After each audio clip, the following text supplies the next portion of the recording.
एक दफा का जिक्र है कि एक घना जंगल था जिसमें रंग बिरंगी फूल, नदियों की रवानी और परिंदों की चहचहाहट हर वक्त फिजा को मसरूर रखती थी।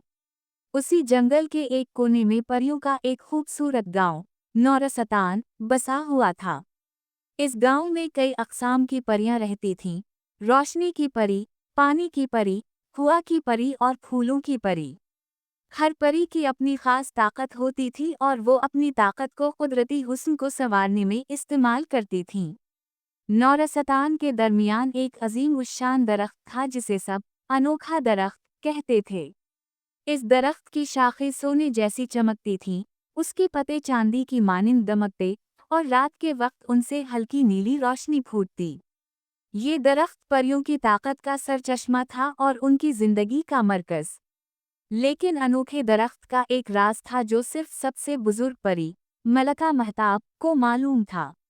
हर 100 साल बाद दरख्त को एक खास जादुई शबनम की जरूरत पड़ती थी, वरना इसकी रोशनी मध्यम पड़ जाती और परियों की ताकत कमजोर हो जाती।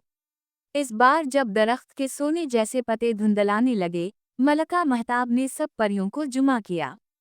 वक्त आ गया है कि अनोखे दरख्त को शबनम की जरूरत है।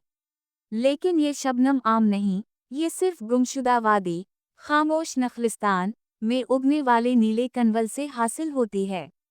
सब परियां परेशान हो गईं क्योंकि खामोश नखलिस्तान एक पुरस्रार जगह थी, जिसके बारे में कहा जाता था कि जो भी वहां गया, कभी वापस न आया।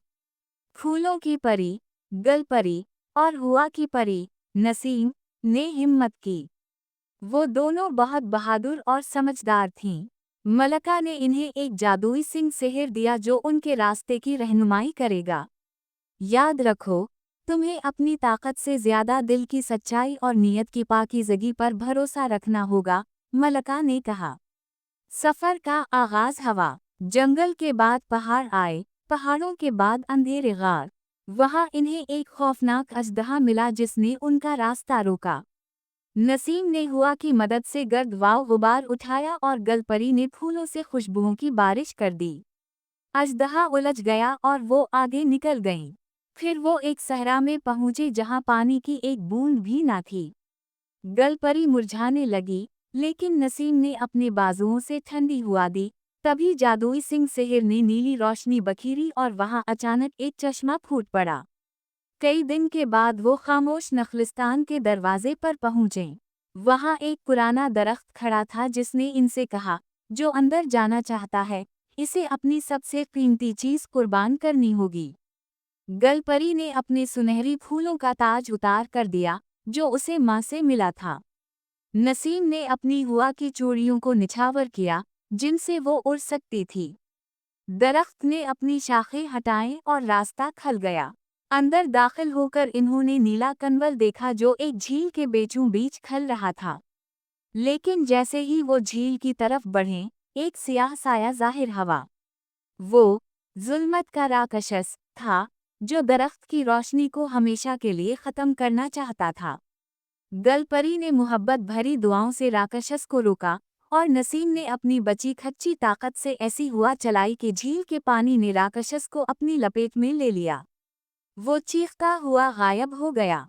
परियों ने नीला कनवल लिया और वापस नौरसतान की तरफ रवाना हुए। जब वो अनोखे दरख्त के करीब पहुंचे, दरख्त के पत्ते मुकम्मल तौर पर मध्यम हो चुके थे।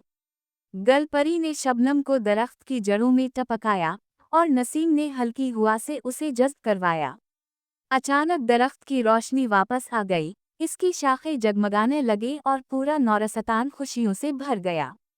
मलका महताब ने इन्हें गले लगाया और कहा, तुम दोनों ने न सिर्फ नौरसतान को बचाया बल्कि साबित किया कि कुर्बानी, सच्चाई और दोस्ती सबसे बड़ी ताकत है। परियों की बहादुरी के किस्से आज भी जंगल के दरवाज़ दीवार में गूंजते हैं और अनोखा दरख्त अब पहले से भी ज्यादा रोशन है।